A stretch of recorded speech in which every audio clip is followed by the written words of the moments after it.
সকালে মাছ লইছিনি 150 টাকা করে তো মালি মাছ পেলাম আধা কেজি। ও মা না গো ভাবি কই কইতাম না। আসমুরকাটি আননের ভাবি। হ গো ভাবি এদের বেগুনি আমার। আননের তো আসমুরকা ভালোই, আমার তো 80 বেগুন মরিয়া গেছে। 30টা ডিম বহাইছি মুরকার, এর ভিতরে ভাজগা ফুটছে, ভাজগার তেনে তাও 3টা মরিয়া গেছে গিয়া, 2টা আলা বলার নেই নয় রয়েছে। কি কইতাম ভাবি আমাদের ভাগ্যটাই খারাপ। না আমারটি ভালোই যে তুই না আমার গোছা রোগ ভালো আইডি হয় না যে আমার ইয়াতে আয় না আর ভালোই আমার দিয়ে হয়। যাক ভালোই, জায়গা ভাবি অনেক পরে কথা কও।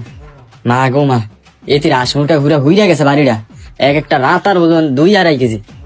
আমার কি কফাল দূর। একদিন পর কি গো ভাবি, আমি বললাম আন্নের মুরকা মরে গেছে। ভাবি আর কই না ভাবি কালকে সন্ধ্যা ভালো লাগছে ভাই বড় বড় দিন রাতা ভাবি যদি আমি দেখছেন দিন রাতে মরে গেছে ভাবি।